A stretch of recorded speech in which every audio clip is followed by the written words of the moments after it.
लातूर शहरात मागील काही महिन्यांपासून सातत्याने ड्रग्ज विरोधात कारवाई होत असल्याचं समोर आलंय।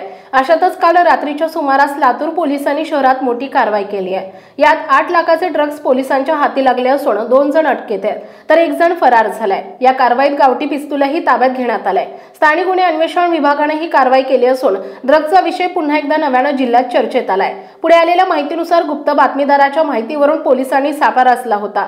मुंबई आणि पुणे या भागातून ड्रग लातूरला आणून विक्री करण्याचा प्रयास करणारे येत आहेत अशी माहिती मिळाली। त्यावरून LIC कॉलनी भागातील एका घरामध्ये पोलिसांनी छापा टाकला असता 2 आरोपी आढळून आले, तर 1 फरार झालाय। स्थानिक गुन्हे अन्वेषण विभागाच्या पथकाने ही कारवाई केली आहे। या कारवाईत लातूर येथील 26 वर्षीय तरुण गणेश अर्जुन शेंडगे आणि दहिसर मुंबई येथील रणजित तुकाराम जाधव या 24 वर्षीय तरुणांना अटक करण्यात आली आहे। त्यांच्याकडून 78 ग्रॅम MD ड्रग्ज जप्त करण्यात आलेत। याचे बाजारातील मूल्य 8 लाखांच्या आसपास आहे।